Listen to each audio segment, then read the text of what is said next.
ಬಣ್ಣ ಬಣ್ಣದ ಮಾತುಗಳನ್ನಾಡಿ ಗಂಡನಿಗೆ ಮೋಸ ಮಾಡಿ ಸಿರಿವಂತರ ಜೊತೆ ಚಕ್ಕಂದವಾಡುವ ನಿನ್ನಂತ ಹೆಣ್ಣಿಗೆ ಗರತಿ ಎನ್ನಲು ಇಲ್ಲ, ಸೂಳೆ ಎನ್ನಲು. ನೋಡಿ, ಹಾದರದ ಹಂಗಿನಲ್ಲಿ ಬದುಕೋ ಸೂಳೆನೂ ಅಲ್ಲ, ಪತಿರಥ ಸೋಗಿನಲ್ಲಿ ಬದುಕೋ ಪರಮ ಪಾಪಿನೂ ಅಲ್ಲ. ನನ್ನ ಮಾಂಗಲ್ಯವನ್ನು ಕಾಪಾಡಿಕೊಳ್ಳುವುದಕ್ಕಾಗಿ ಹೊಡೆದಾಡ್ತಿರುವ ಪಾಪಿ ಹೆಣ್ಣು ನಾನು. ಮುತ್ತೈದೆ ಮುತ್ತೈದೆ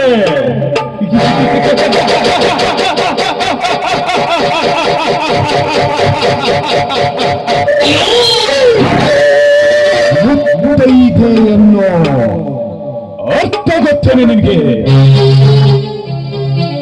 ಅರ್ಥೇಚ ಕಾಮೇಚ ಧರ್ಮೇಚ ನಾಥೇಚ ಅನ್ನೋ ಸುಸಂಸ್ಕೃತ ಶ್ಲೋಕದೊಂದಿಗೆ ಸಪ್ತ ಪದಿಯನ್ನು ತುಳಿದು ಗಂಡನೇ ನನಗೆ ಮುಂದಿನ ದಾರಿ ದೀಪ ಅಂತ ನಡೆಯೋಣ ನಿಜವಾದ ಗಣತಿ. ಆ ಗಣತಿಗೆ ಈ ಸಮಾಜ 5 ಮುತ್ತುಗಳನ್ನು ನೀಡುತ್ತೆ. ಅದೇನು ಅಂತ ಗೊತ್ತೇ? ಮೊದಲನೆಯ ಮುತ್ತು ನಿನ್ನ ಹಣೆಯ ಮೇಲಿರೋ ಸಿಂಧೂರ.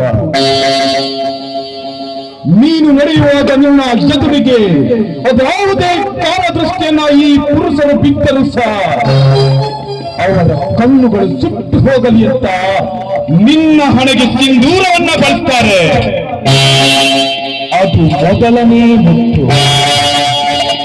ಇನ್ನು ಎರಡನೇ ಮುತ್ತು ಮೂಗಿನಲ್ಲಿರುವಂತ ಮೂಗುತಿ.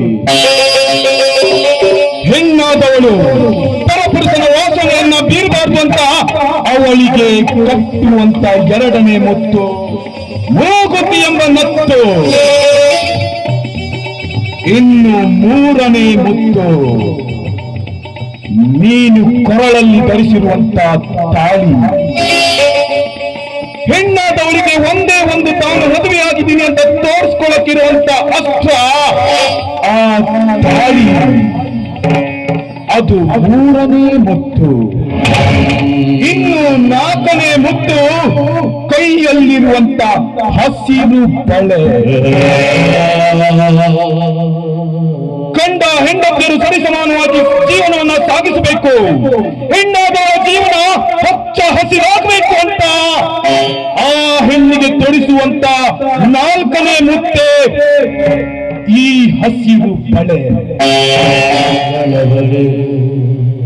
ಇನ್ನು 5ನೇ ಮುತ್ತು ಅದೇ ನೀ ಧರಿಸಿರುವಂತ ಕಾಲಲ್ಲಿರುವಂತ ಕಾಲುಂಗುರ. ಹೆಣ್ಣಾದವಳು ನಡೆಯಬೇಕಾದ್ರೆ ಕಾಲು ಜಾರಬಾರದು ಅಂತ ಅವಳಿಗೆ ಕಟ್ಟಿರುವಂತ 5ನೇ ಮುತ್ತೆ ಕಾಲಲ್ಲಿರುವಂತ ಕಾಲುಂಗುರ. ಈ 5 ಮುತ್ತುಗಳ ಅರಿವನ್ನ ತಿಳಿದುಕೊಂಡು ಹೆಣ್ಣಾದವಳು ಬಾಳಿದರೆ ಅವಳು ನಿಜವಾದ ಮುತ್ತೈತೆ. ಇನ್ನು ಇದನ್ನೆಲ್ಲ ಇಟ್ಟುಕೊಂಡು ಗಂಡನ ನನ್ನ ದೇವರು ಅಂತ ಗಂಡನಿರುವರ ತನಕ ಗಂಡನನ್ನ ಪೂಜಿಸ್ತಾಳೆ. ಗಂಡ ಮನ ಬಿಟ್ಟು ಹೊರ ಹೋದ ತಕ್ಷಣ ನಿಂದಿನ ಜೊತೆ ಸರಸು ಆಡುವಂತ ದುಷ್ಟ ಹೆಣ್ಣುಗಳಿರುತ್ತಾರೆ ಈ ಊರಿನಲ್ಲಿ. ಗರತಿ ಎಂಬ ಪಟ್ಟವನ್ನ ಕಟ್ಟಿಕೊಂಡು ಈಗ ಹೇಳು ಹೆಣ್ಣೆ, ನೀನು ಯಾವ ಮುತ್ತೈದೆ ಅಂತ?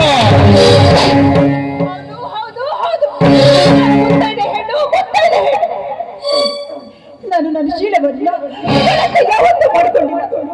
ಕಳಂಕ ಮಾಡಿಕೊಂಡು ಹೆಣ್ಣು ನಾನಲ್ಲ, ನಾನು ಶೀಲವಂತೆ.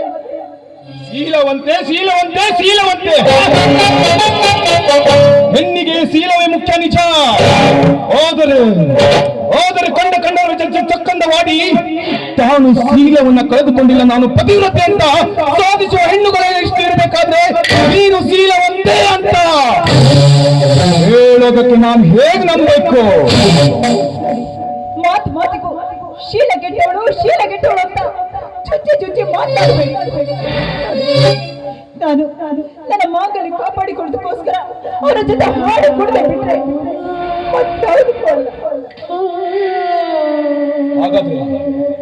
ಹಾಗಾದ್ರೆ ಹಾಗಾದ್ರೆ ನಾ ಮಾತಾಡ್ತೇವೆ ನಾಲಿಗೆಯನ್ನು ತಪ್ಪು ಮಾತಾಡಿತು ಅಂತ ಹೇಳ್ತೀಯ? ಇಲ್ಲ ಇಲ್ಲ, ಈ ಸಮಾಜದಲ್ಲಿ ಪಾಠ ಹೇಳುವ ಗುರುವೇ ತನ್ನ ಮಕ್ಕಳ ಹೇಳಿರ್ತಾನೆ ಏನಂತ ಗೊತ್ತಾ? ಸಾರಾಯನ್ನು ತೆಗೆದುಕೊಂಡು ಬಾ ಮಗನೇ ಅಂತ. ಅವನು ಮಾತಾಡೋ ತಪ್ಪಲ್ವೇ? ಹಾಗೇನೆ ರಾಜಕಾರಣಿ ಆದವನು ಇಲೆಕ್ಷನ್ ಬರುವಾಗ ಬಣ್ಣ ಬಣ್ಣದ ಮಾತುಗಳನ್ನಾಡಿ ಸಮಾಜವನ್ನು ನಂಬಿಸ್ತಾನೆ. ಅದು ಅವನಾಡೋ ತಪ್ಪಲ್ವೇ? ಇನ್ನು ತಂದೆ ಮನೆಯಲ್ಲಿದ್ದಾಗ ತಾಯಿಗೆ ಹೇಳ್ತಾನೆ, ಮಗು ನಾನು ಒಳ್ಳೆಯವನು, ಕಾಲೇಜ್ ಹೋಗ್ತೀನಿ, ವಿದ್ಯೆ ಕಲಿತೀನಿ, ದೊಡ್ಡ ನೌಕರಿ ಪಡಿತೀನಿ ಅಂತ ಹೇಳಿ ತಂದೆ ತಾಯಿಗಳನ್ನ ನಂಬಿಸ್ತಾನೆ. ಆದ್ರೆ ಅವನು ಮಾಡೋದೇನು? ಪ್ರೀತಿ ಪ್ರೇಮ ಅಂತ ಪ್ರೀತಿಯ ಬಲೆಯಲ್ಲಿ ಬಿದ್ದು ಕೊನೆಗೆ ನೇಣಿಗೆ ಶರಣಾಗ್ತಾನೆ. ತಂದೆ ತಾಯಿಗೆ ಹೇಳೋದು ಮೋಸದ ಮಾತಲ್ವೇ?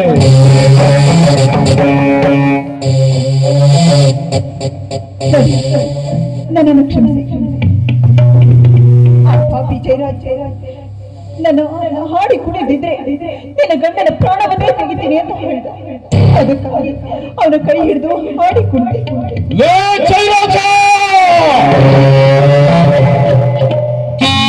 ನನ್ನ ಜೀವನದಲ್ಲಿ ಆಟ ಆಡಿದಂತೆ ಈ ಮುಕ್ತ ಹೆಣ್ಣಿನ ಜೊತೆಲೂ ಆಟ ಆಡಲು ಹೊರಟಿದೆಯಾ?